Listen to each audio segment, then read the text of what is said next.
Before we get started, you already know what it is. My favorite thing. I get to shout out all the people who supported the podcast this week. Deeply Concerning at -9, Tiffany W, Kristen Q, Kaylin McGinty, Juliet French, Nicole, one of our favorites, Wilson's from Van, Jade, and last but not least, another favorite, Michael Anderson.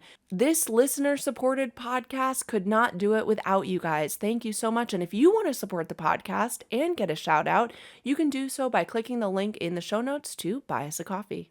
One note before we start, remember, this podcast has a lot of characters. So I included a handy family tree at the link in the show notes, and also on the Substack, you'll find all the pictures from this episode and an extended character description. Okay, enjoy the show. This is part 2 of a 2-part episode. Last week on the Corporate Gossip podcast, we met the Koch family and the 4 brothers whose relationships with one another were as toxic as the pollution created by the company that bore their name. When their father, who was a Logan Roy-type executive who enjoyed pitting his sons against one another, died suddenly, he left second boy Charles in charge. Charles would grow his father's mid-size oil company into a global behemoth, and he used the power and wealth he extracted to act as a crown prince of the American corporatocracy, changing rules and regulations to fit his belief system, and funding a misinformation campaign to rally public support. Meanwhile, the other half of the Koch crew plans a coup that will expose family secrets in the old-fashioned way, in front of a judge and jury. This is part 2 of the Corporate Gossip podcast, Koch brothers, Toxic Kings. Okay, ready for the next piece of corporate gossip? Piece of corporate gossip number 5 is, woke up this morning and I got myself some oil from Native American reservations. Woke up this morning, got myself some Native American oil reservations. Want to give it a shot, Mike? Woke up this morning and I got myself some oil. Okay. One From thing. Native American reservations. That's kind of the key part. One One thing I assume love. it's a Sopranos reference? Yes. Good. Thank God. One thing I love about when corporations or CEOs go to court is the amount of juicy gossip that's uncovered. A lot of people don't appreciate this about financial trials. Like, discovery is just, I just want to eat it all up. Just want to swim in. Yeah. Swim in the juiciness. discovery. Yeah. This trial was no exception. Before this point, this is what you were talking about earlier, the public doesn't know a lot about the interfamily drama. It's a private company, closely held, but that's all about to change, partially because in the run-up to the trial, there's a ton of shit-talking, hiring of private investigators to dig up dirt on one another. There's an article in the Wall Street Journal around this time with the headline, Blood Feud. To hear William Koch tell it, his brother Charles is a liar, a cheater, and a racketeer. Charles responds that William has various psychiatric ailments and is dead set on ruining the family business. And talk about family business. This part of the story is straight out of The Sopranos. Here are some tactics the brothers employed to dig up dirt.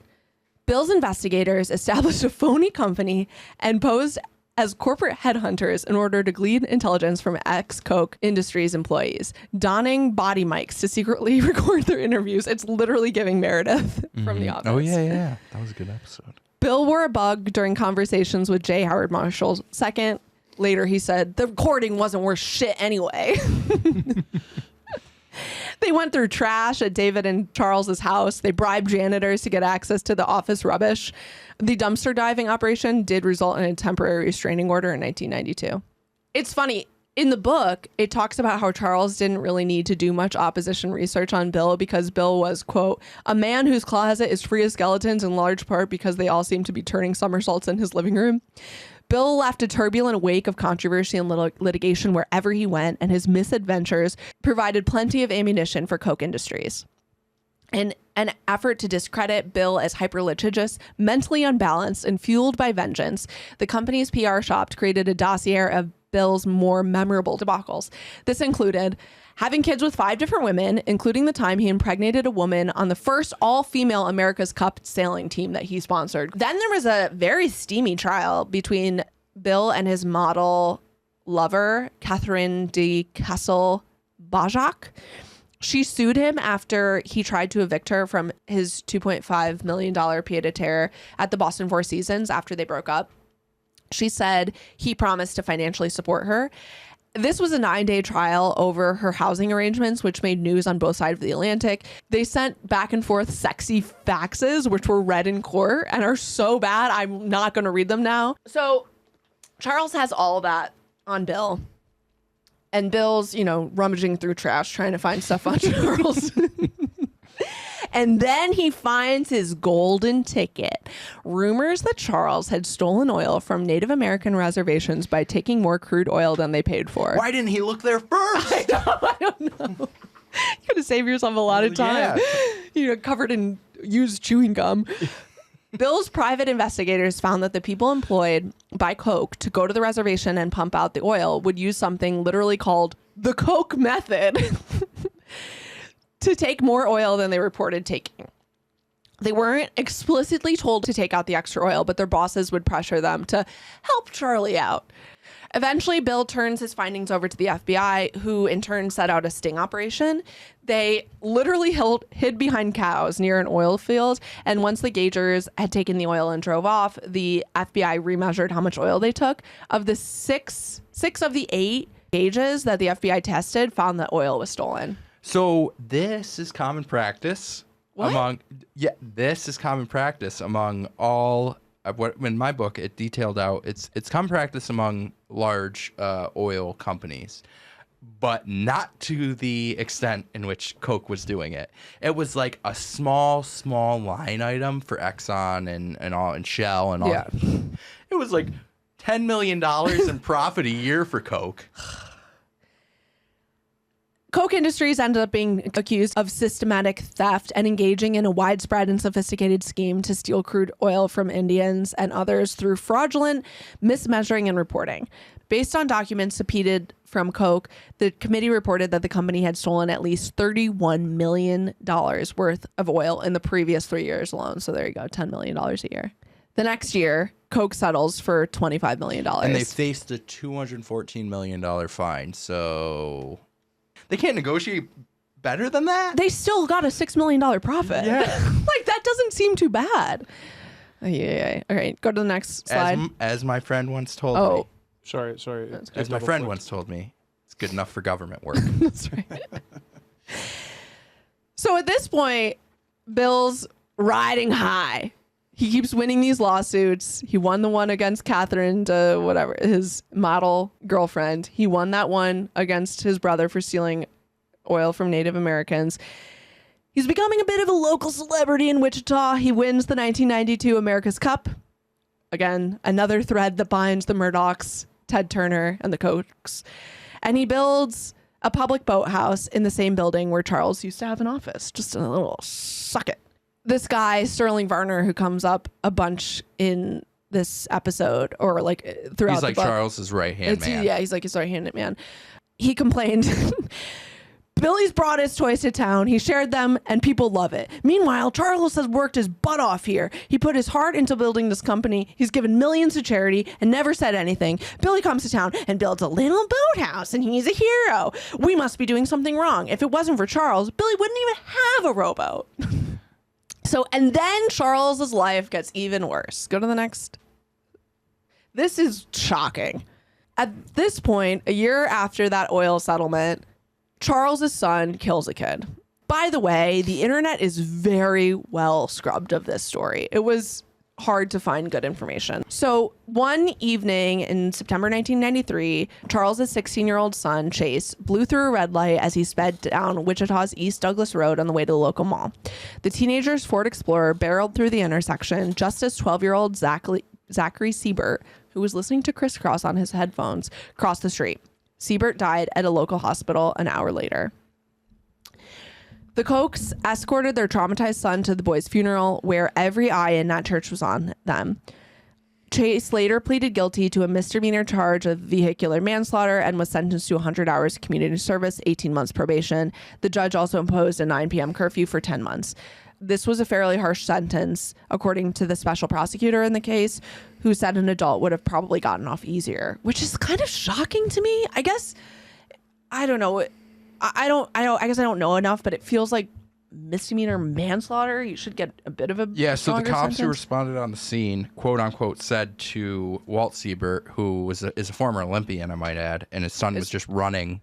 Oh, 'cause he taking a jog. Taking a jog because his dad was an Olympic runner.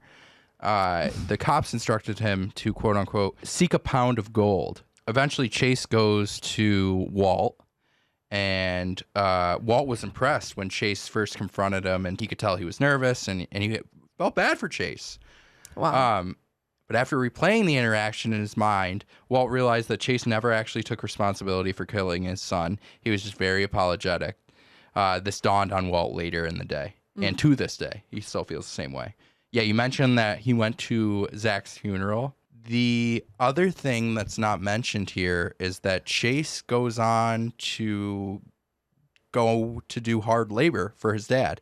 Chase was like a prominent tennis player and just lost interest in tennis. His dad was like, you can either recommit to tennis or you can go to work. And he chose to go to work, spending, odd jobs throughout his high school career in Koch Industries. So I don't know how much you want to go into this. I do think the one interesting thing, so Chase eventually he's looked at as the successor to his dad, right? But it's too boring. It's not fun. He wants to do venture capital. Who doesn't? So Chase gets to do venture capital and continues to do that to this day. Do you want to take a break before we move to the next one? I'm exhausted. We should take a break. Okay, let's take a break. And we're back. Do you feel more, a little I got some more coffee, energized? Yeah, Okay. that's a bagel down the street. It was good. All right, ready for the next piece of corporate gossip? Yeah.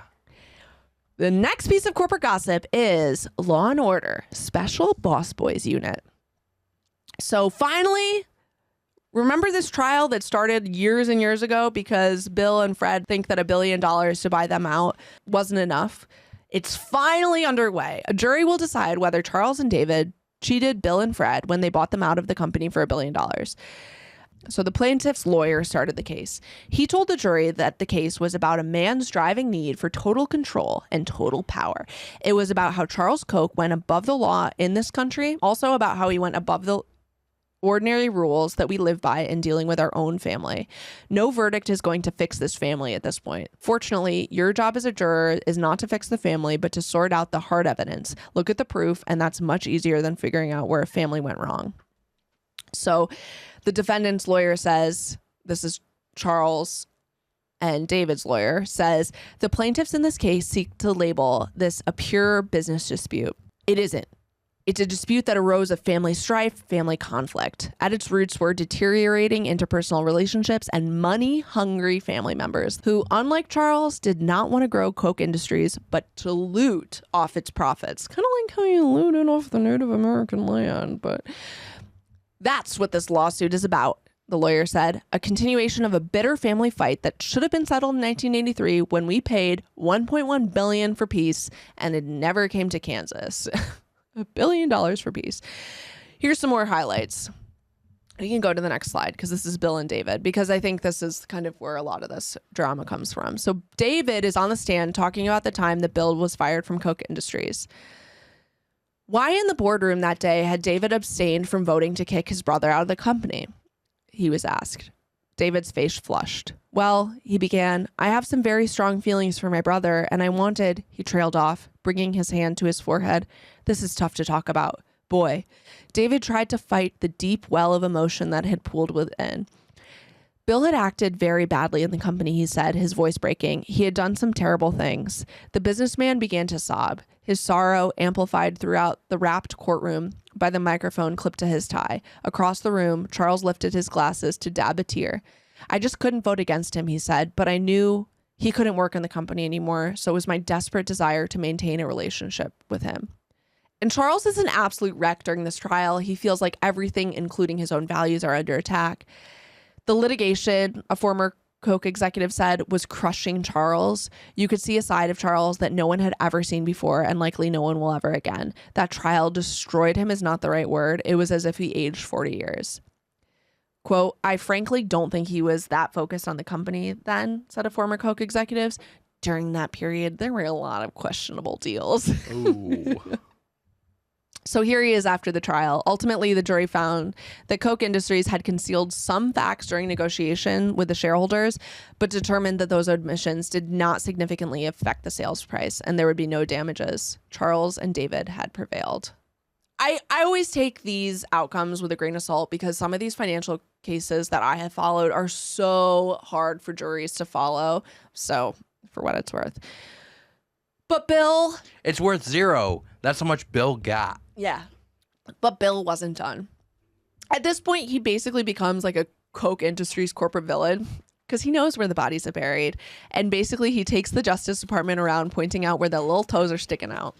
At this point, he's like, whatever, I'm not getting any more money out of this guy. So I'm going to fucking take you down, Charles. And honestly, for good reason.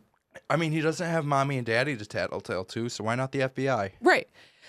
He provides evidence about Koch Industries systemically hiding oil spills. Asked by government lawyers whether they had ever knowingly downplayed the size of spills, several Koch officials pleaded the Fifth Amendment. Mm-hmm. He gives evidence of Koch Industries putting profits over safety. This is crazy, especially when it comes to oil pipelines, one of which exploded and killed a 17-year-old girl, Danielle Smalley, and her friend Jason Stone in Dallas. Danielle burned alive in an absolute horrific death in front of her own father. He's obviously psychologically destroyed. This goes to trial. And after the trial, the plaintiff asked the jurors to award Danielle's family $100 million. The jurors found this to be just so grossly negligent that they awarded almost $300 million. It was at that point the largest wrongful death settlement in history. You know what I hate about these settlements, though, is that like what amount is actually paid off. I know. It's not truly that amount. We learned that about in Boeing. And it also, like, oftentimes it comes with an NDA. Yeah. Which is kind of shitty, too. Yeah, I mean. Go to the next page. Here he is outside his HQ, big black building. Yeah. It's the building we saw earlier in a cornfield. So Bill also brings civil suit against Koch for false claims related to the siphoning of oil from Native Americans. The jury finds Koch guilty of nearly 25,000 false claims against the government, and then the company faced a potential penalty of more than $200 million. This shows they are the biggest crooks in the oil company, Bill told the Bill's reporter. really doing God's work. He is. He got these Native Americans some money. Yes. Back? Good. I mean, honestly, like that's why I call him like a kind of a vigilante at this point. Oh, Just letting that trauma really work for him. Work for us too. At the same time, there's he doesn't even, I mean, that's just his work that he's doing, but there's another series of suits against this company. Bill doesn't even have to lift a finger in these. In Minnesota, they're fined $8 million for illegally dumping millions of gallons of ammonia-laced wastewater and spilling some 600,000 gallons of fuel into a wetland and nearby Mississippi River. They paid $6.9 million to settle a suit with the Minnesota Pollution Control Agency. Then in 2000, the Justice Department and EPA announced that Koch had agreed to pay a $35 million fine, the largest ever levied under the Clean Water Act, accusing Koch of egregious violations. And they were also accused of covering up these activities. This is an ex-employee who worked in the leak detection unit. He goes, there are times when, we lied. We did do that. And I won't cover it up. I love that. I won't cover it up that we did cover up. I don't know if this person, but it was a woman who worked in Pine Bend, which Koch's Pine Bend refinery is like so profitable. It's crazy.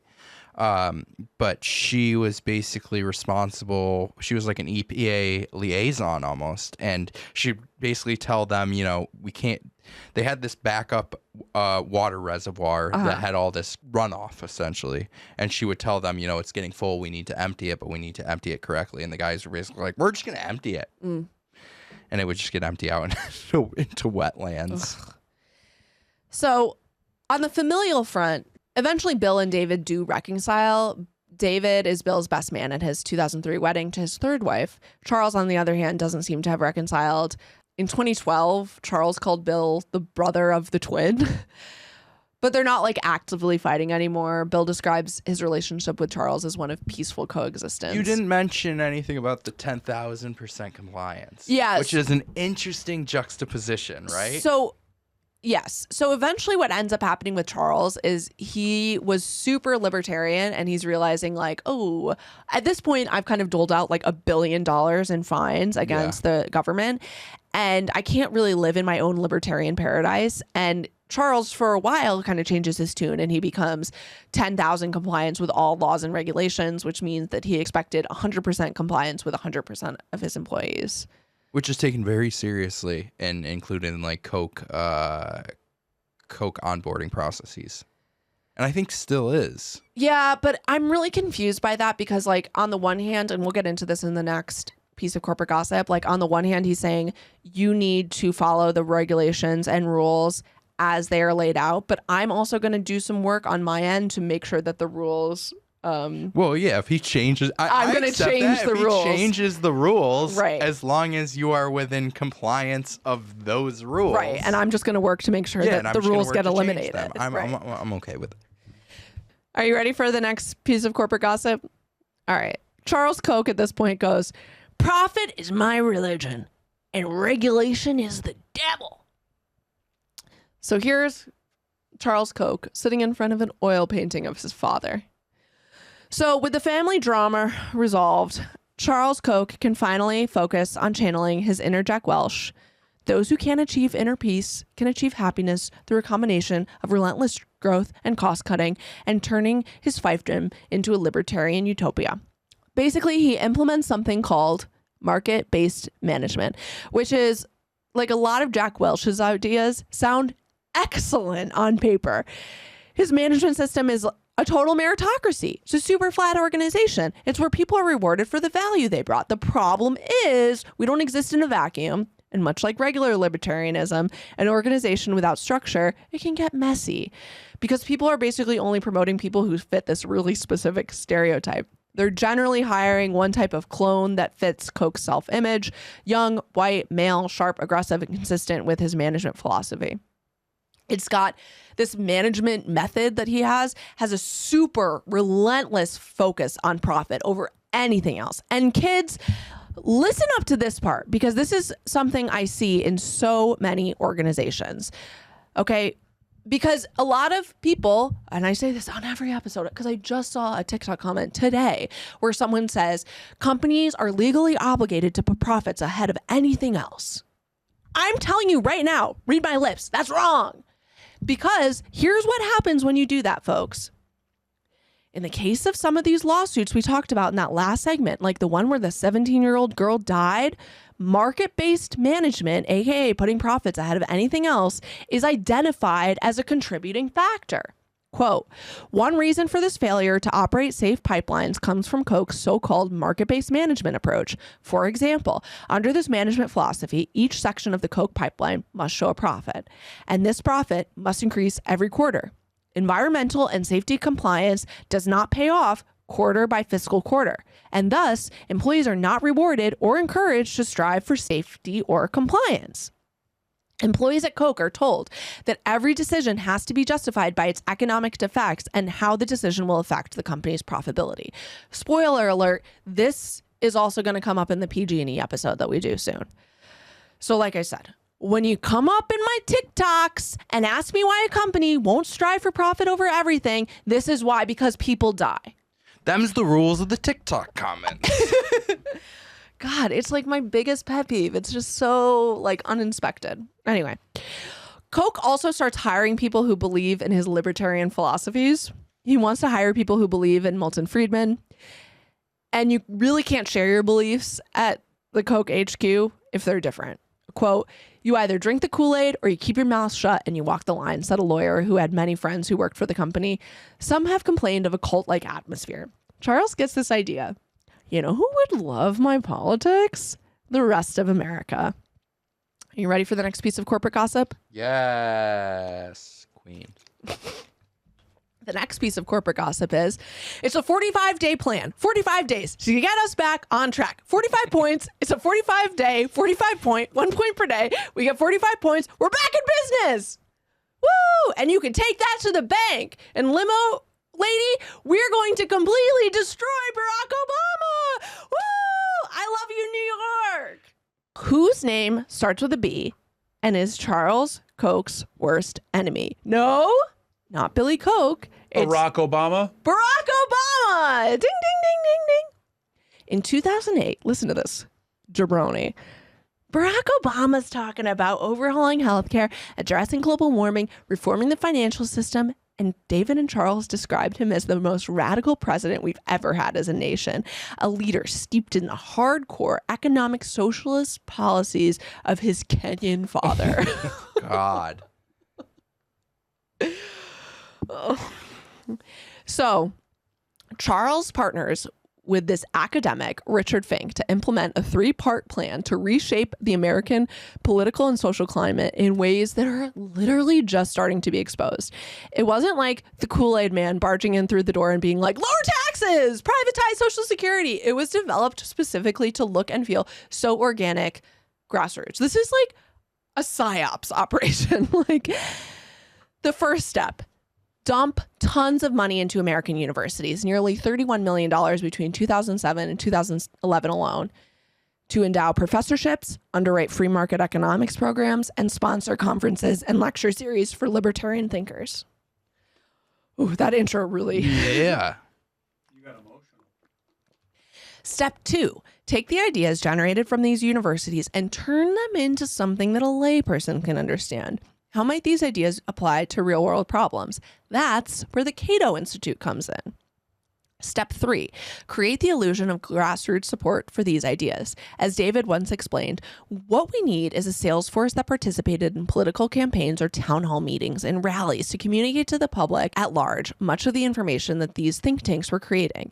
So they create an organization called Citizens for a Sound Economy. Sounds okay. But their main goal was to destroy regulation. Starting with the Reagan administration, they become a lobbying force, funded in part by different corporations. You have Billy Gates, Microsoft, donating $380,000 to Citizens for a Sound Economy. They lobbied Congress to cut the Justice Department antitrust enforcement budget. The phone company, US West, ponied up $1 million, and the group unleashed a telecommunications deregulation initiative. The biggest backers were the tobacco industry. But by the time we get to the Obama administration, the Citizens for a Sound Economy, KACSE, along with their other group, Americans for Prosperity, had turned into a little group known as the Tea Party. Did you know that that movement was like really started by Koch? I had no idea. No, I mean, I was very young at the time. So young. If you're not familiar with the Tea Party, it's a fiscally conservative, libertarian, right-wing populist movement within the Republican Party that started around 2009. While it seems grassroots, it's actually, new word I had never heard, astroturf. Key among their beliefs is a rampant rejection of climate science. And the public didn't realize what was happening until a few years later, partially due to amazing reporting by Jane Meyer in her book, Dark Money. Have you ever read that? It's on my list. It's so good. Oh my God, it's so good. She revealed that this group had been quietly guiding the organization efforts of the Tea Party. In other words, billionaire oilmen secretly underwriting what the public had been told is a grassroots movement for change in Washington. So the Tea Party, it seemed like totally organic. It wasn't. In my book, they talked a lot about, specifically with cap and trade, a lot of senators, congresspeople, they would show up to these town halls, and the town halls would be like 400 people. And they would be like, what the hell? Yeah. Normally, there's like 11 people at these things. And, it's all the Cato Institute. Yeah. It's the CSE. That's basically busing people in. They're doing marches on Washington just for a free lunch, right? Essentially, is what people are showing up for. It's crazy.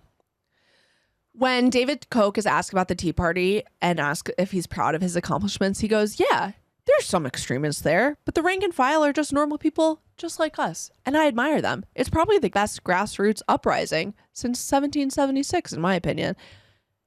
The foreshadowing of January 6th is fucking insane.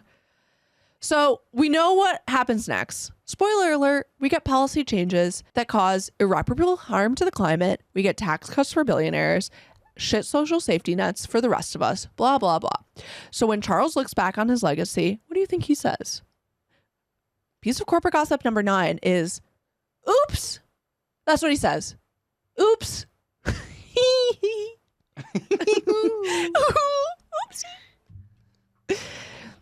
In 2019, David Koch dies. And Charles gets some early insight into how people might react to his passing. Here are some reactions on Twitter. At Pam Keith. Good riddance, Mr. Koch. You spent a lifetime making the world uglier and perverting our democratic process. The world feels a smidge lighter without you. In the end, you can't take a red cent of your money with you. You will face your maker standing on the impact you made. I pity you. Bette Midler. I tweeted the hashtag Charles Koch has died instead of hashtag David Koch is dead. I'm so sorry to give others false hope. Guess it was just wishful thinking. As we watch the Amazon rainforest burning, all the hashtag global warming culprits are foremost in one's mind. At Rachel K6, I got all choked up when I heard that hashtag David Koch is dead, but then I realized I was just suffocating on air pollution. Early numbers don't look good. But I'm also imagining Charles Koch on like one of those, like the world's largest iPad, just scrolling through. Like, oh no. So you get the picture, and Charles is like, oh shit, was I bad? Like, guys, I feel like I'm being really harsh. Do you want me to say sorry? Okay, fine. Go to the next page. So this is a picture from Charles Koch's rebrand as Chucky. Look, guys, it's me, Grandpa Chucky. He gives an interview to the Wall Street Journal a little over a year after his brother's death. Boy, did we screw up, he writes in his new book. What a mess. That's what you say when you get hoodwinked by the lead singer of a cover band and break up a 9-year relationship, not when you spill dinosaur juice all over the Amazon. Bro, it's too late for you. And on top of that, we got the receipts. Because after he said this... Yo, drop them receipts! He basically said, here's my new book. Whoopsie dupsie. That's literally what he said. Because he's saying that. But Did I do that? But on top of that, he says that in 2019, and then in 2020, his spending remains almost entirely partisan. He's saying, oops, sorry, I didn't mean to hyper-partisanate the country. But he's still, his super PAC and his employees donated $2.8 million in 2020 to the Republican candidates, $221,000 to Democratic candidates. So what the fuck? You're also pumping $70 million into the Republican race to defeat Trump. It's not clear which candidate he supports. I think at one point it was DeSantis, and then when he realized that he was just a robot in a skin costume, maybe he thought better of it. He said, Ron, Koch brothers, not Koch brothers. Like with a, you know what, Ron? Never mind, buddy. Not what we meant, but all right. Oh, that was great, Mikey. All right, you ready for corporate gossip number 10? We're bringing it home, folks. Okay, that was dark. We need to end on a high note. Bill Koch's on quest to create the ugliest t-shirts of all times. So listen up, Nepo babies. If there's any Nepo babies listening to me, I want you to take note. I want you to use Wyatt Ingraham Koch, son of Bill Koch, heir to an over $1 billion fortune, as your template. He's not trying to take over Koch Industries. He's not trying to get into politics. His ambitions are much more daunting. Designing t-shirts that are so aesthetically peculiar that they will literally send you to another dimension. And if you haven't gotten on our YouTube yet, or if you haven't opened up the Substack, I need you to do that, or I need you to Google Wyatt Ingraham clothing. This is camp. This is the moment. This is everything that I need. Here's an ad for Wyatt Ingraham men's shirts. Wyatt Ingraham men's shirts for men who dream big and live bold. Vibrant, iconic, 100% cotton. Not everyone can live the Palm Beach lifestyle, but everyone can be bold. Wyatt Ingraham men's shirts. Dare to be bold. You know, him drawing and coloring that in is giving that Hallmark Christmas movie with the guy from Plop. Yes. You could sell that for a price. Oh, wait, go to the next. You know what it's giving? You could fetch a price for that. You know what it's giving, Adam? It's giving more life. It's giving Carl from Summer House more life. All right, here's one. I have to show you one more advertisement for this for this brand. Ready? This is Wyatt Koch himself doing the voiceover. My father said to me, Wyatt, you can do whatever you want to in life, but just make sure you do it well and you do it with passion. Every day I go to the office, I enjoy creating the clothes. Be bold means to me, be authentic, be real, be yourself, be confident, and always be a gentleman, but still have that tenacity that no one can take away from you. I want my shirts to be able to be worn in the boardroom or in a discoteca or a nightclub or on a yacht. I really wanted to create something that's fun, outside the box, cool, trendy, yet really bold and interesting. I wanted like 10 more minutes of that. It's so funny. I was at the discoteca the other night. I'm not sure. These shirts are $79. He kind of looks like something that was grown in a lab. Who, Wyatt? Yeah. He's such a unique person. Do you feel like watching that, like you could have the Palm Beach lifestyle? I don't think it's attainable for me. So just if you haven't Googled it yet, I need to describe these shirts. One of them has money bags on them. GQ did some investigatory research, a really good quality journalism. And when they tried to get in contact with Wyatt, they got his marketing manager, who gave this unreal interview. Quote,